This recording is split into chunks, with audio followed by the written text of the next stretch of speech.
Hey, welcome back. I'm really glad you're here today because what I want to talk about, this is something I genuinely care about. This is something that keeps me up at night when I think about how many people are suffering unnecessarily. So grab a coffee, get comfortable, and let's have a real conversation. Today we're talking about autoimmune disease. Now I know what some of you might be thinking. Oh, here we go. Another video about inflammation and gut health. And I get it. I get why you'd roll your eyes, because you've probably heard a lot of noise around this topic. But I want you to stay with me, because what I'm going to share with you today is not noise. This is stuff that is genuinely changing people's lives, including patients of mine who were told they had no hope. So let's start with a scenario. Imagine you've been struggling for years. You're exhausted all the time, not just tired, but bone tired. Your brain feels like it's wrapped in cotton wool. You can't think clearly. You can't function the way you used to. And finally, after months, sometimes years, of going from doctor to doctor, someone sits you down and gives you a diagnosis. And you think, okay, finally I have an answer.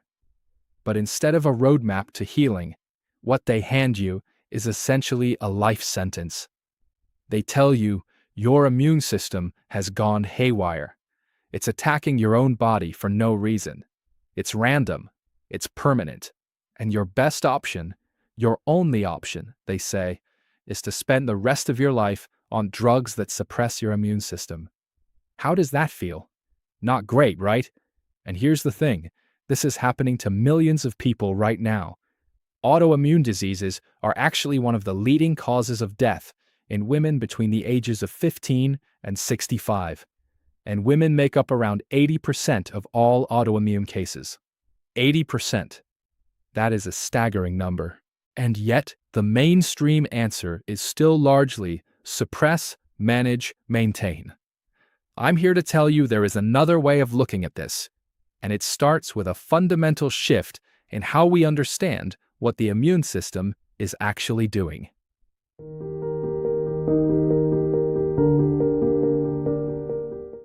So, here's the first big idea I want to plant in your mind today, and I want you to really sit with this. Your body is not making a mistake. I'll say it again. Your body, this extraordinarily sophisticated, incredibly intelligent biological system that has evolved over millions of years, is not just randomly deciding to destroy itself for no reason. That idea never made sense to me, even back in medical school. And the more I've learned, the more I've come to see that the traditional view of autoimmunity is almost entirely backwards. In conventional medicine, the immune system in an autoimmune patient is framed as a rogue agent, a malfunctioning machine, something that needs to be brought to heel. And so the solution is, literally, to suppress it, shut it down, put a lid on it. But here's the question I always want to ask. Why is the immune system doing what it's doing? Because from a functional medicine standpoint, from the standpoint of actually looking at the whole patient, the whole picture, the immune system is not broken. It is not malfunctioning. It is doing exactly what it was designed to do. It is responding to a threat. It is fighting something. It is in a state of high alert because something out there, or something inside the body, has triggered it. Think of it this way. Your immune system is like a very dedicated, very loyal bodyguard. And right now, that bodyguard is absolutely losing its mind. It's firing in every direction. It's exhausted and overstimulated and reacting to everything. Now, you could look at that bodyguard and say, this guy is crazy. He's the problem. Let's sedate him. Or you could step back and ask, wait, what is this bodyguard responding to? What is the threat that has him so agitated? That second question, that's where real medicine begins. There's a saying I love in functional medicine. If you're standing on a tack, it takes a lot of aspirin to make it feel better. Take out the tack, and you won't need the aspirin. Isn't that brilliant in its simplicity? The tack is the trigger. The aspirin is the immunosuppressant. And we've been so focused on managing the pain that we've completely ignored the tack that's causing it. So the question, the real question, is what are the attacks? What is actually triggering the immune system to stay in this perpetual state of high alert? And that's exactly what we're going to spend the rest of this video unpacking.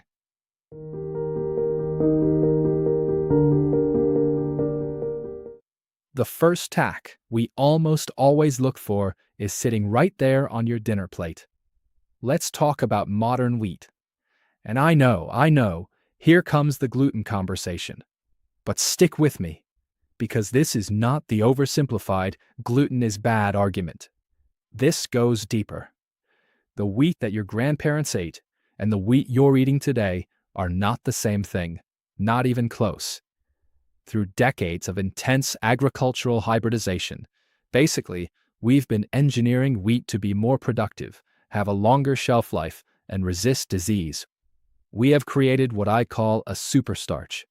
And this superstarch is packed with dramatically higher levels of gluten and gliadin proteins than what ancestral wheat contained. Now, gluten in moderate amounts, in its original form, in people with healthy guts, that's not necessarily a catastrophic problem for everyone. But modern gluten? The levels we're dealing with now, it is profoundly inflammatory for a very large percentage of the population. And it's particularly nasty for people who are already dealing with a dysregulated immune system. But here's the other problem with modern wheat that most people don't talk about. It acts as a massive driver of blood sugar spikes. You eat a bowl of pasta or a couple slices of bread and your blood sugar shoots up. And that sugar spike, that glucose surge, is essentially like throwing fuel on a fire in your gut. It feeds the wrong kinds of bacteria, the opportunistic, inflammatory bacteria that thrive on sugar. And when those bacteria start to dominate, you get what we call dysbiosis, a state of microbial imbalance in the gut. And dysbiosis, as we're going to talk about in a moment, is one of the foundational drivers of autoimmune disease.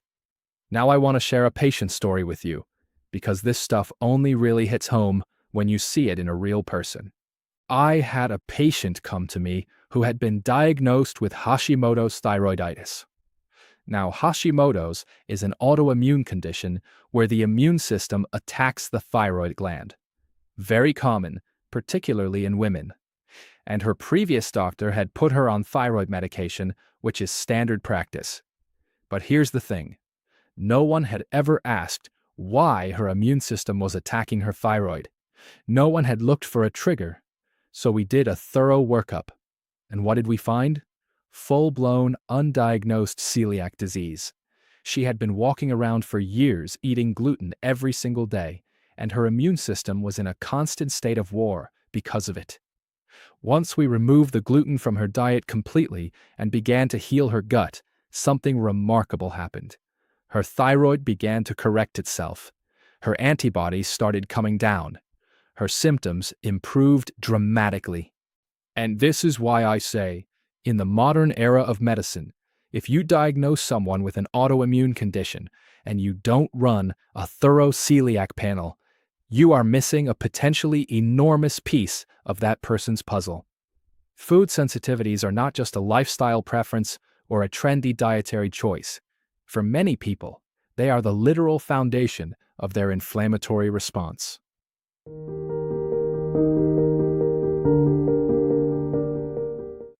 All right, let's talk about the gut, because I think once people really understand this, it changes everything. Here's a fact that I find endlessly fascinating and that I genuinely don't think gets enough attention. 60% of your immune system lives in your gut. 60%. Think about that. The vast majority of your body's immune activity is happening in your gastrointestinal tract. Your gut is not just where you digest food. It is the literal command center for your systemic immune health. And right along the inside of your intestines, you have this incredibly thin lining, basically 1 cell thick in places, that separates the contents of your gut from the rest of your body. It's the barrier between the outside world and your bloodstream. And under normal, healthy conditions, that barrier is selectively permeable. It lets the good stuff through, nutrients, water, electrolytes, and keeps the bad stuff out. When that lining becomes damaged through chronic stress, poor diet, medications like NSAIDs or antibiotics, alcohol, you name it, it starts to develop gaps, tiny little holes. And when that happens, things that should never enter your bloodstream start getting through. We're talking partially digested food particles, bacterial fragments, toxins. This is what we call intestinal permeability, or leaky gut, as it's more commonly known. And your immune system, remember, 60% of which is stationed right there along that gut lining, sees these particles coming through, recognizes them as foreign invaders, and does what it's designed to do. It launches an attack. The problem is that this process doesn't stop. If the gut lining stays leaky and you keep eating the foods that are damaging it, the immune system is perpetually in emergency mode. It never gets the all clear. It just keeps firing and firing and firing. I treated a woman at the Cleveland Clinic who was spending, and this number is real, $50,000 a year on a single immunosuppressant drug for her psoriatic arthritis. That's a staggering amount of money, and it was barely keeping her symptoms manageable. But when I sat down with her and really listened, what became clear was that she wasn't dealing with just one condition. She had migraines, she had prediabetes, she had depression, she had irritable bowel syndrome, and she had severe acid reflux. 5 separate problems, 5 different specialists, 5 different medications for each thing. And not one person had asked the obvious question, why is this woman so systemically inflamed? Because when you look at that list, migraines, prediabetes, depression, IBS, reflux, and psoriatic arthritis, these are not 5 different diseases. These are 5 different expressions of one deeply inflamed, deeply dysregulated system. It's one pissed-off immune system showing up in 5 different ways. So we did a complete gut reset. We removed the inflammatory triggers.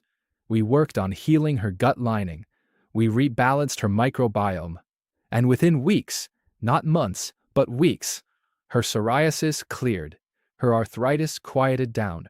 Her depression lifted. Not because we treated her arthritis, not because we treated her depression, but because we found and addressed the root cause of all of it. That is the power of thinking in systems rather than in symptoms.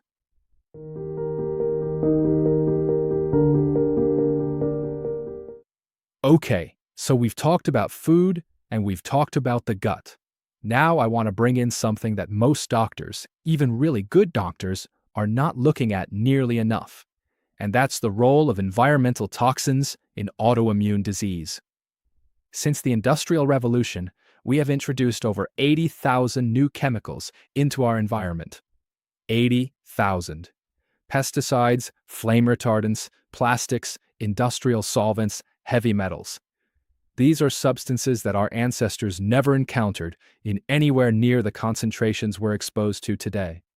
And many of these chemicals, we're calling them autoagents, are literally capable of directly triggering autoimmune reactions. They cross into the body, they interfere with immune signaling, and in some people, they are the thing that lights the match that starts the fire. Now I want to focus on one in particular, because it's both incredibly common and incredibly underappreciated as an autoimmune trigger.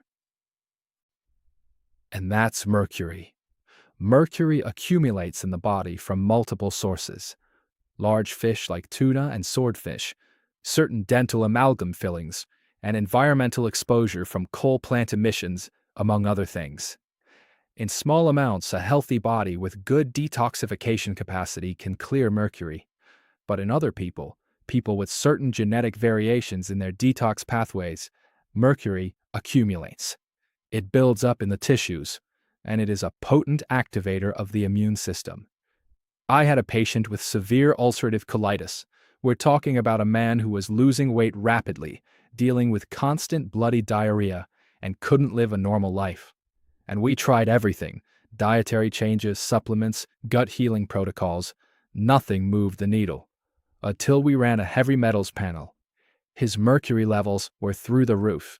We put him through a proper chelation protocol to support his body in clearing the mercury, and his incurable colitis completely resolved. Not improved, resolved.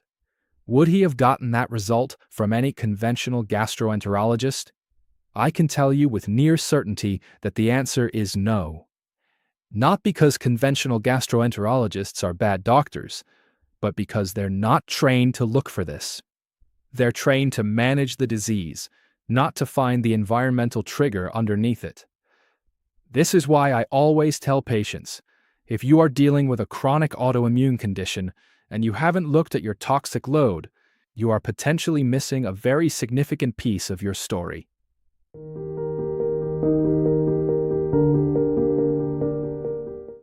There's one more trigger mechanism I want to explain because I think it's one of the most fascinating and most misunderstood aspects of how autoimmune disease actually develops. It's called molecular mimicry.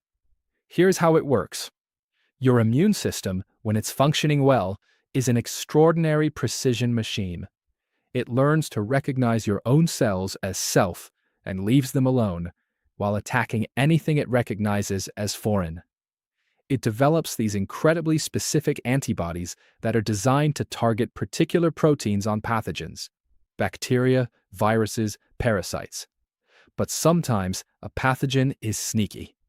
Sometimes the proteins on the surface of a virus or a bacterium look remarkably similar, almost identical at the molecular level, to proteins found on your own tissues. So your immune system mounts a response against, say, the Epstein-Barr virus, or Lyme disease, or in more recent years, we've seen this with COVID-19. And in the heat of that battle, in that molecular confusion, the immune system starts targeting your own tissue by mistake, because it can no longer tell the difference between the invader and you. This explains why we often see autoimmune conditions emerging or flaring after infections. It explains why some people seem to develop rheumatoid arthritis or lupus or thyroid disease seemingly out of nowhere after a significant illness. And it illustrates, beautifully I think, why the one-size-fits-all approach to treating autoimmune disease is fundamentally flawed. Think about this.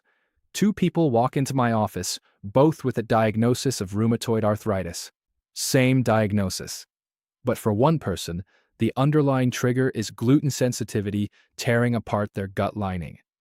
For the second person, the trigger is a latent Lyme infection that has molecularly mimicked their joint tissue. For a third person, it's chronic mercury exposure. And for a fourth, it might be a combination of all three. How on earth can a single drug, a single protocol applied to every one of these people, be the best that medicine has to offer? The answer is, it can't. We have to treat the cause, not the label.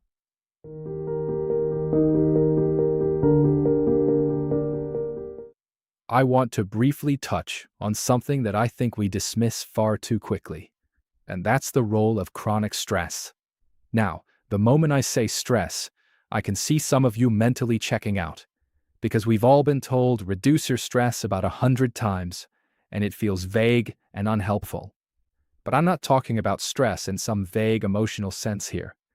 I'm talking about something very specific and very physical. Chronic, unrelenting stress, the kind that's so normal in our culture that we don't even notice it anymore, triggers a cascade of hormonal changes. Cortisol goes up, and when cortisol stays elevated for extended periods, something very concrete happens. It physically thins the gut lining. It compromises the very barrier we were just talking about. It directly destabilizes immune regulation. And in our modern world, with notifications pinging 24 hours a day, with sleep deprivation treated as a badge of honor, with no real separation between work time and rest time, the body never ever gets the all-clear signal it needs to begin repairing itself. Your nervous system has two modes, fight or flight, and rest and repair. And if you're stuck in fight or flight indefinitely, the immune system cannot rebalance, no matter how clean your diet is, no matter how many supplements you take. So stress is not just a soft, emotional concern here. It is a hard, biological amplifier of autoimmune disease, and addressing it is not optional. It's essential.